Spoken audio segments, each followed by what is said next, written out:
चलिए आज हम पढ़ने वाले जीएसटी। जैसा कि हम सब जानते हैं, सबने आपने नाम सुना है कि जीएसटी होता क्या है, गुड्स एंड सर्विस टैक्स। देखिए goods and service tax GST किस पे लगाया जाता है? लगभग हर तरह की गुड्स और हर तरह की सर्विसेज के ऊपर क्या लगाया जाता है? जीएसटी लगाया जाता है, except 5 petroleum product and alcoholic liquor for human consumption. ठीक है, इन चीजों को छोड़कर बाकी सब के ऊपर जीएसटी लगाया जाता है। ठीक है, तो सिंपल सी बात, जीएसटी लगाने के लिए सप्लाई का होना बहुत ज्यादा जरूरी है। तो हम ये कह सकते हैं कि सप्लाई क्या है? बैकबोन है जीएसटी की। Supply is the backbone of the GST. अगर सप्लाई नहीं तो जीएसटी भी नहीं। ठीक है, तो सप्लाई होनी बहुत ज्यादा जरूरी है। तो आज हम सीखेंगे सप्लाई होती क्या है। सप्लाई के बारे में दे रखा है, सप्लाई की डेफिनेशन है सेक्शन नंबर 7 सब सेक्शन 1 के अंदर जीएसटी एक्ट 2017 में क्या दे रखी है? सप्लाई की डेफिनेशन यानी मीनिंग ऑफ सप्लाई। तो देखो, एनी काइंड ऑफ, क्या? Any kind of sale, barter, exchange, leasing, renting, etcetera in the course of business for a consideration will be termed as supply। क्या बोला?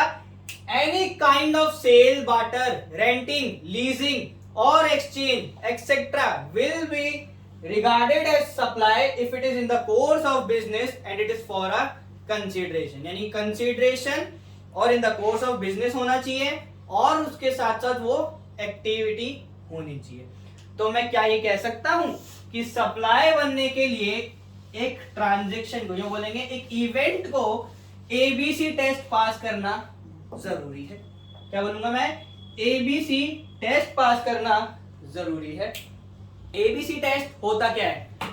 एबीसी टेस्ट होता क्या है? ठीक है, सुनिएगा। एबीसी टेस्ट होता क्या है?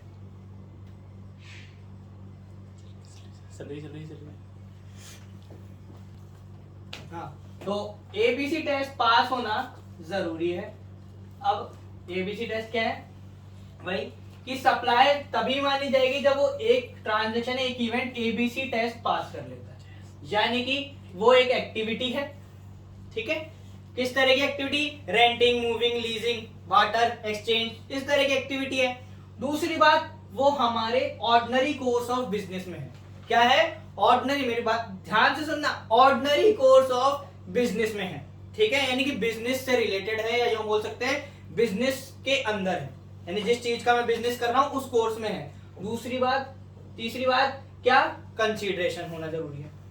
कंसीडरेशन का होना भी बहुत ज्यादा जरूरी है। ठीक है, तो ये तीनों चीजें होगी, ये तीनों टेस्ट जब एक इवेंट पास कर लेगा तो वो क्या बन जाएगा? सप्लाई। और सप्लाई बन जाएगा तो उसके ऊपर क्या लगा दिया जाएगा? जीएसटी लगा दिया जाएगा। अच्छा, आगे हम आज हम और दो चीजें इसके साथ और पढ़ेंगे, शेड्यूल नंबर 1 और शेड्यूल नंबर 3। ठीक है, वैसे इसके 3 शेड्यूल है। आज हम शेड्यूल 1 और सिर्फ 3 पढ़ेंगे। शेड्यूल नंबर 2 अपन अगले पार्ट में पढ़ेंगे। मैं पहले आपको थोड़ा सा बता दूं कि ये है क्या। देखिए, शेड्यूल 1 सीजीएसटी एक्ट 2017 का ये कहता है कि कुछ एक्टिविटीज ऐसी भी है, कुछ एक्टिविटीज ऐसी भी है कि सब कर दिए यार मेरे को। ठीक है, तो शेड्यूल 1 देखिए, शेड्यूल 1 क्या है? शेड्यूल 1 ये बताता है कि कुछ एक्टिविटीज ऐसी भी है जो भले ही क्या हो, विदाउट कंसीडरेशन। विदाउट कंसीडरेशन, अच्छा कंसीडरेशन का मतलब अगर आपको नहीं पता हो तो मैं बता दूं कि कंसीडरेशन का मतलब होता है समथिंग इन रिटर्न, यानी कि बदले में कुछ देना। ठीक है, जैसे कि मैंने आपको अगर मार्कर दिया तो आपने बदले में मुझे 10 रुपए दिए, तो ये क्या है, कंसीडरेशन है। मेरी बात समझ में? तो सुनिए, तो देखिए कि अगर कुछ एक्टिविटीज ऐसी भी है जो भले ही विदाउट कंसीडरेशन हो, यानी कि विदाउट कंसीडरेशन यानी फ्री ऑफ कॉस्ट हो, क्या हो, फ्री ऑफ कॉस्ट हो, तो भी उसको क्या माना जाएगा, सप्लाई माना जाएगा। अच्छा, अब आप पूछेंगे कि वो कौन कौन सी है, तो वो मैं आपको अभी वो एक्टिविटी, ऐसी 4 एक्टिविटीज है, मैंने उसकी शॉर्ट फॉर्म बना रखी है, जो मैं बोलता हूं RBI की एजेंसी। क्या बोलूंगा, RBI की एजेंसी। अभी समझना कैसे, देखो अब इसमें RBI का कोई रोल नहीं है, मगर समझना क्या है। RBI की एजेंसी यानी कि अगर कोई ट्रांजैक्शन रिलेटेड पार्टी ट्रांजैक्शन है, रिलेटेड पार्टी मतलब समझ रहे, रिलेटेड पार्टी मतलब जैसे कि कोई भी इंसान या कोई भी पर्सन जो कि मेरे क्या हो रिलेशन में, जैसे कि ब्रदर सिस्टर, फादर मदर, ठीक है ना, ऐसे रिलेशन में हो, या फिर यूं बोलेंगे deemed distinct person. Deemed distinct person यानी कि जैसे आपने सोढ़ानी रावत कचोरी वाला अभी बहुत फेमस चल रहा है ना, तो वैसे इनकी क्या है, कई ब्रांचेज होती है, कई ब्रांचेज होती है, तो उनके बीच में भी तो ट्रांजैक्शन हो सकते हैं ना, तो इनके बीच में भी तो ट्रांजैक्शन हो सकते हैं। तो ये जो दोनों पर्सन है, जैसे सपोज करो सोढ़ानी की एक ब्रांच टॉक रोड पे और दूसरी ब्रांच चौड़े रास्ते में, यो मानते हैं, तो ये दोनों ब्रांच क्या है, एक दूसरे से रिलेटेड है, तो इसको हम बोलते हैं डीम्ड डिस्टिंक्ट पर्सन। तो इनके बीच में अगर कोई भी ट्रांजैक्शन होता है तो वो क्या माना जाएगा, सप्लाई माना जाएगा, भले ही वो क्या हो, फ्री ऑफ कॉस्ट हो। समझ रहे हो? तो क्या रिलेटेड पार्टी ट्रांजैक्शन, यानी किसी भी रिलेटिव से अगर आपने ऑर्डिनरी कोर्स ऑफ बिजनेस में किया हुआ ट्रांजैक्शन है, भले ही वो क्या हो, फ्री ऑफ कॉस्ट हो, तो भी उसके ऊपर जीएसटी लगा दिया जाएगा, उसको सप्लाई माना जाएगा। आ रही है बात समझ में? वो क्या माना जाएगा, जीएसटी के लिए सप्लाई माना जाएगा। ठीक है ना। बी से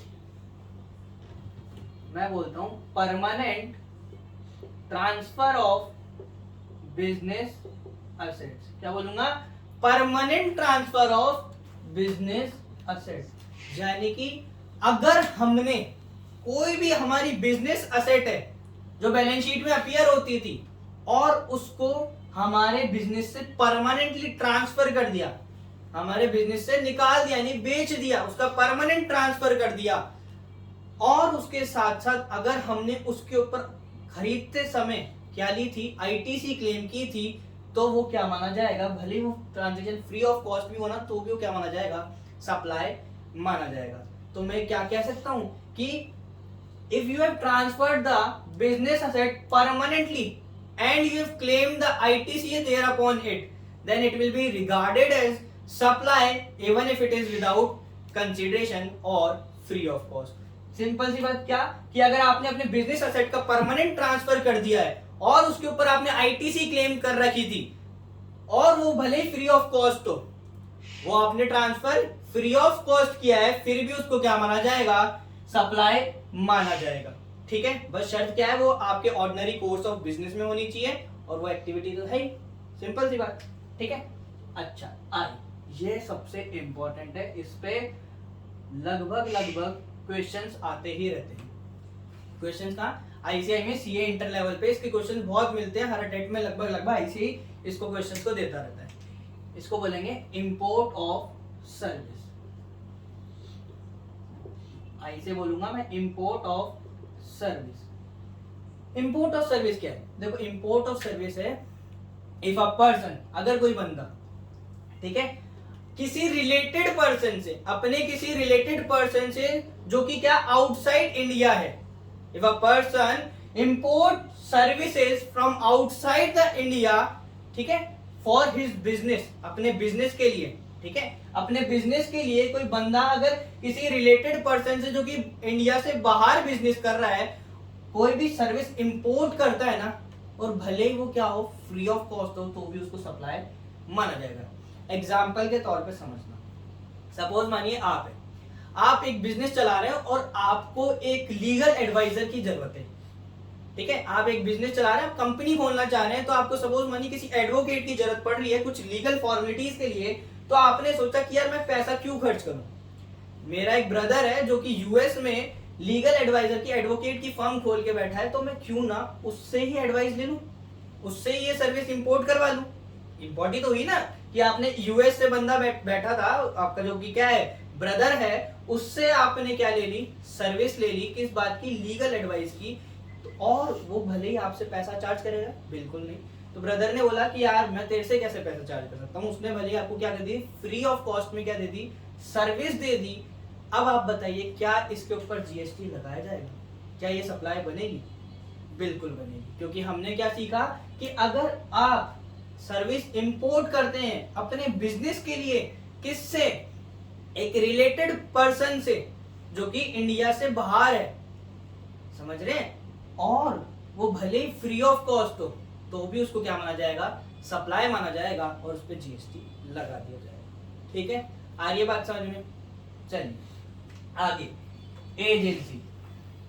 एजेंसी से मेरा मतलब है प्रिंसिपल और एजेंट के बीच में होने वाले ट्रांजैक्शन। क्या बोलूंगा, प्रिंसिपल और एजेंट के बीच में होने वाले ट्रांजैक्शन।